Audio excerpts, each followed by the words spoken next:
네. 초등학교 6학년 남학생 담임 여교사 무차별 폭행. 어떻게 이런 일이 일어나죠? 전체 3주가 나왔다고 하네요. 예. 부산에서도 또 초등학생이야 훈계한 담임을 폭행했다. 이거 말고도요. 제가 좀 찾아봤더니 몇 가지 사례가 나오는데 너무 충격적입니다. 예. 저는 이거 보면서 격세지감을 느꼈습니다. 저 학교 다닐 때만 해도 어디 지금 선생님한테 말이야. 어? 저는 학교에 가서 무지하게 맞고 다녔습니다. 저는 학교에 이거 도대체 공부를 하러 가는 건지 잠을 자러 가는 건지 맞으러 다니는 건지 막 헷갈릴 정도였어요. 예. 지금도 기억나는데 우리 수학 선생님 맨날 나만 패. 예? 한 반에 막 60명, 50명 애들이 디글디글한데 맨날 나만 콕 집어갖고 패. 그러고 패면 그냥 패면 되지. 뭘 맨날 물어봐. 아버지 뭐 하시노? 아버지 뭐 하니? 맨날. 내가 우리 아버지 없다고 분명히 얘기를 했는데 맨날 물어봐. 아버지 뭐하냐고. 지금도 물어봐요. 지금도. 가끔 선생님하고 안부 전화 드리면 아버지 뭐하냐. 그리고 정말 치매야. 예? 자, 나 교도소 다녀왔는데 어쩌라고. 예, 학부모 전화까지. 폭언, 욕설, 협박, 학교 찾아와서 애들 보는 앞에서 두들겨 패고 뭐 그러나 봐요. 예. 교권 침해 연 3035건. 심각합니다. 물론 제가 보기에는 언론이 제가 보기에 뭔가 또 꺼리 하나 물었어 지금. 그래갖고 이제 신났다 이래갖고 떠들어야 되는데 이거 대한민국의 모든 학생과 학부모가 다 그런 거 아닙니다. 분명히 우리가 이거는 알고 넘어가야 된다. 그래서 속지 말자. 예.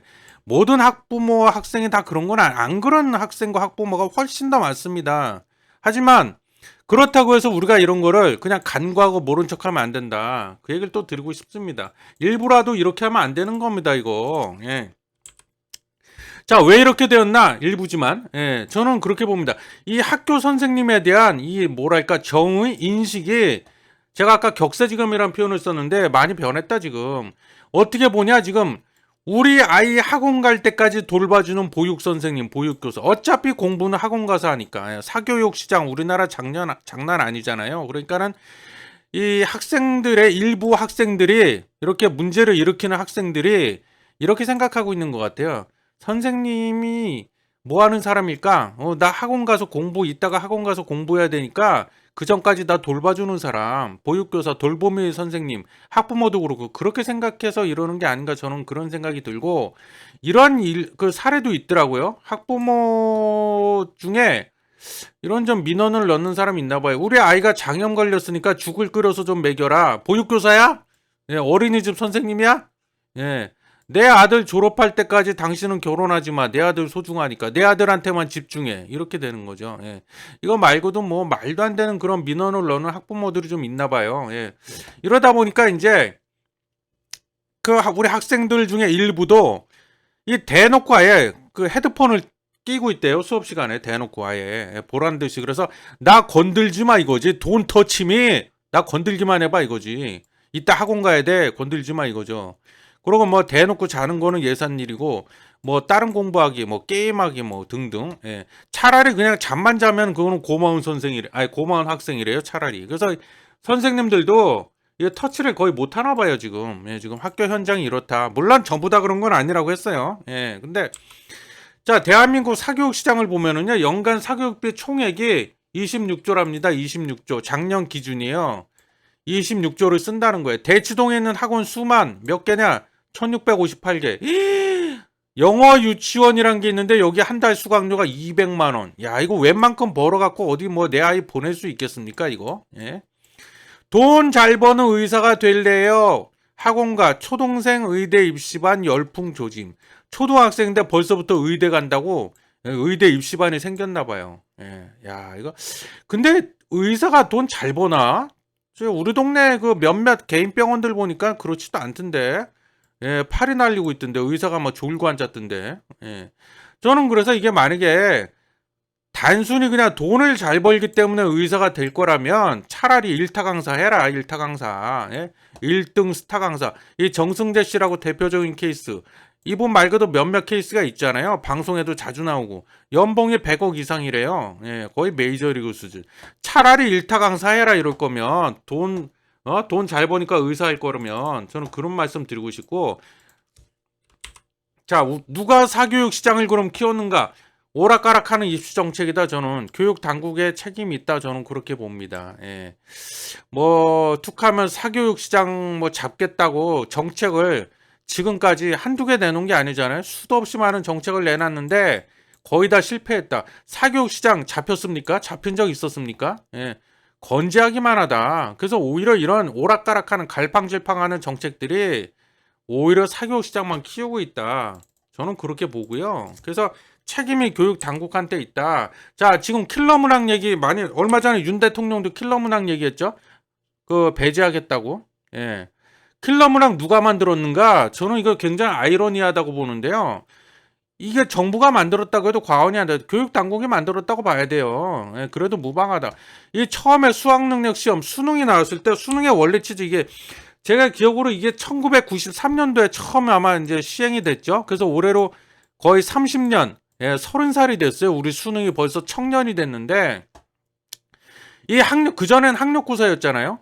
이 수능이 처음에 만들어 온 취지는 그거였대요. 그러니까는 이 친구가 이 학생이 대학교에 가서 대학에서 그 진행하는 교육 과정을 이수할 수 있는 능력, 최소한의 능력이 있는가?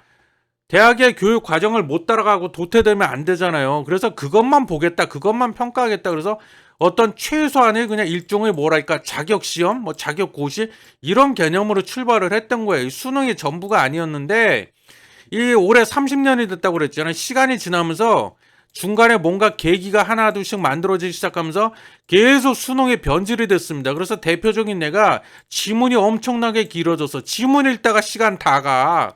이 수능이 처음에 만들어졌을 때 이 정책 당국자들이 인터뷰에서 뭐라고 그랬냐? 학력고사는 단순 암기 위주의 그런 테스트이기 때문에 그거는 지양하고 사고력, 생각하는 힘을 보겠다. 이 친구가 얼마나, 이 학생이 얼마나 사고력이 있는가, 그러고 생각하는 힘을 키워주겠다. 그래서 수능을 만든 건데, 아니, 지문 읽다 시간 다 가는데 얼어주고, 님이 무슨, 예? 사고를 언제 합니까? 사고를 언제 해? 그러니까 애들이 학원에서 뭐만 배우냐? 문제 푸는 스킬만 딥다 배우는 거예요. 그래서 문제 푸는 기계가 됐다. 양치기라는 말이 있답니다. 양치기. 양으로 승부한다. 그래서 문제를 최대한 많이 풀어가지고 이 문제 푸는 스킬을 익혀가지고 문제 푸는 시간을 최대한 단축시키겠다 이거죠. 그래서 학원에서 그거를 가르치고 있대요. 지금 가르치고 있답니다. 그래서 문제 푸는 기계만 잔뜩 길러내고 있다 지금. 그래서 예, 그렇습니다. 그래서 뭐 얘기하다 이 얘기가 나왔지? 예. 근데 수능이 변질이 됐다. 그래서 결정적인 게 예를 하나 들어보면요. 과거 이명박 정권 때 EBS 수능 있잖아요. EBS 수능에서 그 EBS 교재에서 수능 교재에서 70% 이상을 출제하겠다 수능에서 그렇게 얘기하고 나서 시행을 하다 보니까 이제 무슨 문제가 생겼냐 그 당시에 변별력이 자꾸 떨어지는 거 아니냐 이런 문제 제기가 많이 들었습니다. 그래서 물수능이네 뭐 물수능이네 이런 얘기 지금도 쓰죠 이 표현을 많이 얘기했는데 그러다 보니까 그래 알았어 그럼 우리가 변별력을 높이면 될 거 아니야 그래갖고 킬러 문항 이때부터 만들었다는 거예요. 그래서 이제 문제 수능을 막 배배 꼬고 지문 잔뜩 이빠이 됐으나 늘리고 뭐 문제 비비 꼬고 비틀고 지들도 몰라 왜 이런 문제를 도대체 우리가 왜 이런 문제를 내야 하며 왜 이런 문제를 학생들은 또 풀고 있는지 이게 이상하게 돼버렸다는 거예요. 그래서 제가 보기에는 그렇습니다. 이 교육 당국도 그렇고요. 각 대학들도 모두 똑같다. 뭐가 학생을 어떻게 선발해야 될지에 대해서 갈팡질팡 오락가락하고 있다. 제가 이게 가장 근본적인 문제라는 겁니다. 그래서 사실 어렵죠. 예, 이거 어렵죠. 그 학생마다 갖고 있는 그 잠재력이 무한한데 이거를 단시간 안에 뭘로 도대체 평가를 할 거냐 이거죠. 이거 어려운 문제입니다. 이거 결코 쉬운 문제 아니에요. 예. 자, 또 하나. 우리 아까 앞서 살펴본 왜 교육 현장에서 그렇게 선생님들을 상대로 이런 불미스러운 일들이 자꾸 일어나느냐? 제가 보기엔 이 영향도 큽니다. 전출산. 합계 출산율이 0.78. 한 명도 안 나. 여기 보면 연간 출생아 추이 쭉 떨어지죠. 2020년도 작년도 2022년도 이건 잠정 수치인데 24만 9천 명. 그러니까 한 달에 월 출생아 수가 지금 2만 명 채우기도 벅찹니다. 2만 명도 간당간당해요. 이렇게 됐다 우리나라가. 거의 뭐 최하위 꼴찌죠. 이거 보통 심각한 문제가 아닌데 이러다 보니까 내 아이가 세상에서 가장 소중하죠. 많이 낳아봐야 한 명 낳잖아요, 요즘에. 그러다 보니까 누구든 내 아이 건들지 마 이렇게 되는 거죠. 내 아이가 너무 소중하다 보니까 이런 것도 있어요. 그러다 보니까 너무 예민해지다 보니까 뭐 선생님이 우리 아이를 조금이라도 뭐 좀 차별 대우한다거나 뭔가 좀 홀대한다거나 뭔가 좀 서운하게 대한다거나 기분 나쁘게 만든다거나 대한다거나 하면은 열이 확 받는 거죠, 학부모가. 그러니까 냅다 쫓아가는 거예요, 선생님한테. 그러니까 선생님은 애들 보는 앞에서 막 두들겨 패고 막 이렇게 되는 거죠. 예? 이 영향도 크다. 자, 학생 인권 조례란 게 있더라고요. 제가 찾아보니까 요게 2010년도에 도입이 됐대요. 특히 진보 좌파 성향 교육감들이 추진한 정책인데 그 아까 제가 서두에 격세지감 느낀다 저거 많이 맞고 다녔다고 그랬는데 선생님들한테 과거에는 많이 그랬어요. 진짜 저게 체벌이야, 저게 폭행이야, 뭐 싶을 정도로 분간이 안 갈 정도로 정말 자질이 정말 의심스러운 선생님들이 많았죠. 옛날에도. 지금도 물론 일부 여전히 있을 겁니다. 선생님들 중에는. 근데 그러다 보니까 그런 선생님들한테서 학생을 보호하고자 만든 거 이게 취지는 좋습니다. 학생 인권을 보호하겠다 그래서 몇 가지 항목을 제가 쭉 뽑아갖고 와봤는데 이 중에 대표적인 예를 하나 들자면 성별, 종교, 신체 조건, 가족 형태, 사상, 성적 지향, 성적 등을 이유로 차별받지 않는다. 취지가 얼마나 좋습니까? 학생을 차별하면 되겠어요? 근데 이거를 일부 학생이 악용을 한다는 겁니다. 학부모도 그렇고 대표적인 예가 보면은 어떤 선생님이 A라는 학생을 칭찬할 일이 생겨서 칭찬을 해줬대요. 위로도 해주고 격려도 좀 해주고 그랬더니 B라는 학생, C라는 학생이 지금 차별 대우하시는 거 맞죠? 이러면서 이거 학생 인권 조례 위반인 거 아시죠? 하면서 저 신고합니다. 뭐 이렇게 나오는 학생들이 일부 있대요. 예.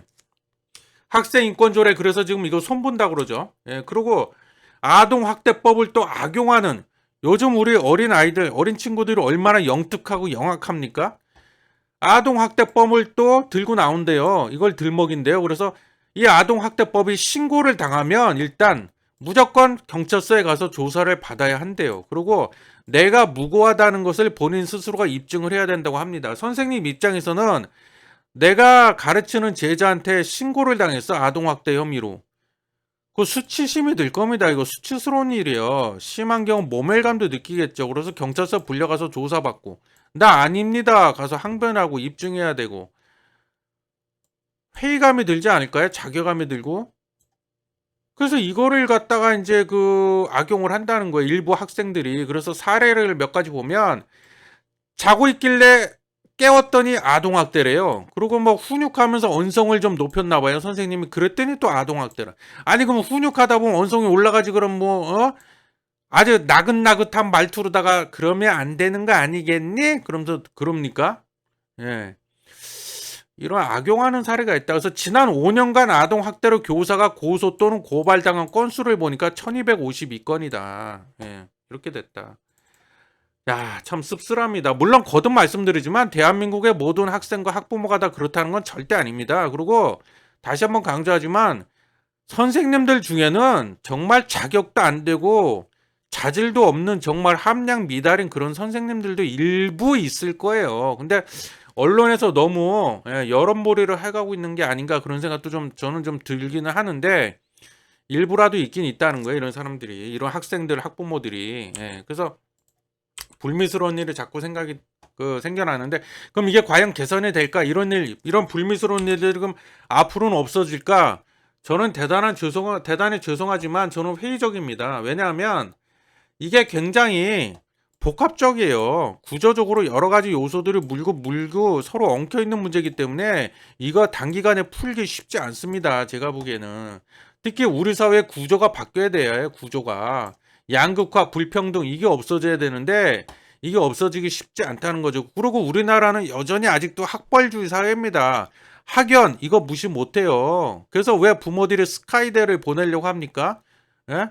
거기서 받는 교육의 질, 양질의 교육을 받을 수 있으니까 물론 그런 것도 있지만 이게 엄청난 인맥이란 말이 있잖아요. 우리 사회의 파워를 형성하기 때문에 이거 바뀌지 않으면 힘듭니다. 우리 사회 전반이 바뀌지 않는 한 사교육 시장은 그래서 건재할 것이다. 절대 없어지지 않을 것이다.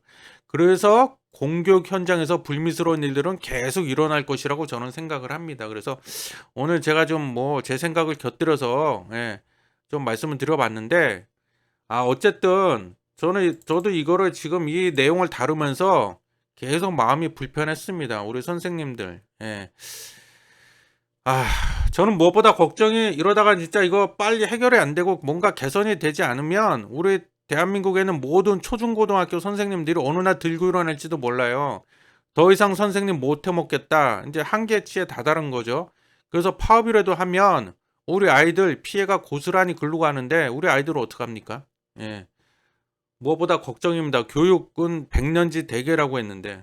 그래서 오늘 영상 여기서 마치도록 하겠습니다. 시청해 주셔서 감사합니다.